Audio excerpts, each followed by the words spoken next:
Son of God, share my mind, and you don't die. This is the season 1, the episode 457 in the series How to Manifest Immortality. And the name of today's teaching is The Voice for God. Healing is not creating, it is reparation. The Holy Spirit promotes healing by looking beyond it to what the children of God were before healing was needed and will be when they have been healed. This alteration of the time sequence should be quite familiar because it is very similar to the shift in the perception of time that the miracle induces. The Holy Spirit is the motivation for miracle mindedness, the decision to heal the separation by letting it go. Your will is still in you because God placed it in your mind, and although you can keep it asleep, you cannot obliterate it. God Himself keeps your will alive by transmitting it from His mind to yours as long as there is time. The miracle itself is a reflection of this union of will between Father and Son. The Holy Spirit is the spirit of joy. He is the call to return with which God blessed the minds of His separated sons. This is the vocation of the mind. The mind had no calling until the separation because before that it had only been and would not have understood the call to right thinking. The Holy Spirit is God's answer to the separation, the means by which the atonement heals until the whole mind returns to creating. The principle of atonement and the separation began at the same time. When the ego was made, God placed in the mind the call to joy. This call is so strong that the ego always dissolves at its sound. That is why you must choose to hear one of two voices within you. One you made yourself, and that one is not of God, but the other is given you by God, who asks you only to listen to it. The Holy Spirit is in you in a very literal sense. His is the voice that calls you back to where you were before and will be again. It is possible even in this world to hear only that voice and no other. It takes effort and great willingness to learn. It is the final lesson that I learned, and God's sons are as equal as learners as they are sons. You are the kingdom of heaven, but you have let the belief in darkness enter your mind, and so you need a new light. The Holy Spirit is the radiance that you must let banish the idea of darkness. His is the glory before which dissociation falls away and the kingdom of heaven breaks through into its own. Before the separation, you did not need guidance. You knew as you will know again, but as you do not know now. God does not guide because he can share only perfect knowledge. Guidance is evaluative because it implies there is a right way and also a wrong way, one to be chosen and the other to be avoided. By choosing one, you give up the other. The choice for the Holy Spirit is the choice for God. God is not in you in a literal sense. You are part of Him. When you chose to leave Him, He gave you a voice to speak for Him because He could no longer share His knowledge with you without hydrants. Direct communication was broken because you had made another voice. The Holy Spirit calls you both to remember and to forget.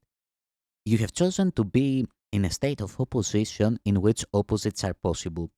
As a result, there are choices you must make. In the holy state, the will is free, so that its creative power is unlimited and choice is meaningless. Freedom to choose is the same power as freedom to create, but its application is different. Choosing depends on a split mind.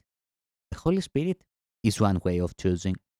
God did not leave his children comfortless, even though they chose to leave him. The voice they put in their minds was not the voice for His will for which the Holy Spirit speaks. The voice of the Holy Spirit does not command because it is incapable of arrogance. It does not demand because it does not seek control. It does not overcome because it does not attack. It merely reminds. It is compelling only because of what it reminds you of.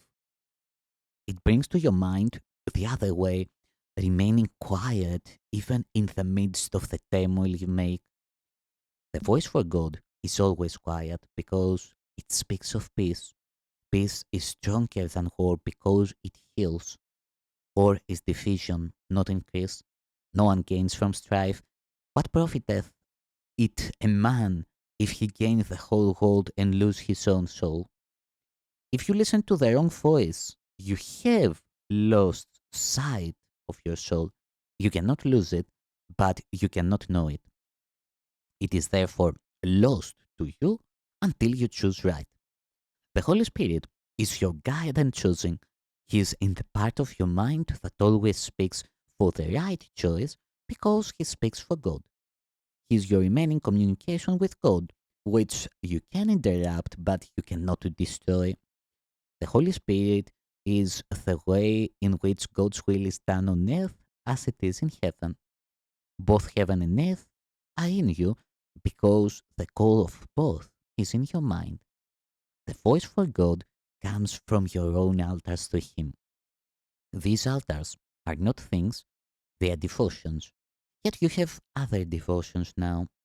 Your divided devotion has given you the two voices, and you must choose at which altar you want to serve. The call you answer now is an evaluation because it is a decision. The decision is very simple. It is made on the basis of which call is worth more to you.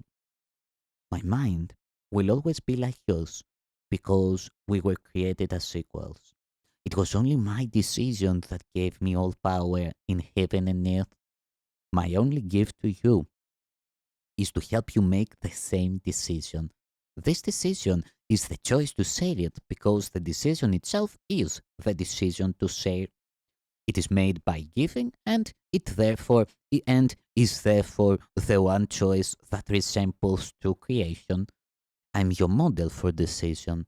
By deciding for God, I showed you that this decision can be made and that you can make it.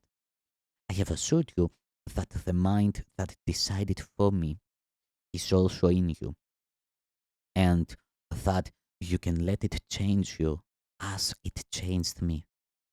This mind is unequivocal because it hears only one voice and answers in only one way. You are the light of the world with me. Rest does not come from sleeping, but from waking. The Holy Spirit is the call to awaken and be glad. The world is very tired because it is the idea of weariness. Our task is the joyous one of waking it to the call for God. Everyone will answer the call of the Holy Spirit, or the sonship cannot be as one. What better vocation could there be for any part of the kingdom than to restore it to the perfect integration that can make it whole? Hear only this through the Holy Spirit within you and teach your brothers to listen as I'm teaching you. When you are tempted by the wrong voice, call on me to remind you how to heal by sharing my decision and making it stronger. As we say this call, we increase its power to attack the whole sonship and to break it back into the oneness in which it was created. Remember that yoke means join together and burden means message. Let us restate my yoke is easy and my burden light in this way. Let us join together, for my message is light. I have enjoined you to behave as I behaved, but we must respond to the same mind to do this. This mind is the Holy Spirit, whose will is for God always. He teaches you how to keep me as the model for your thought and to behave like me in result. The power of our joint motivation is beyond belief, but not beyond accomplishment. What we can accomplish together has no limits because the call for God is the call to the unlimited. Child of God, my message is for you to hear and give away as you answer the Holy Spirit within you.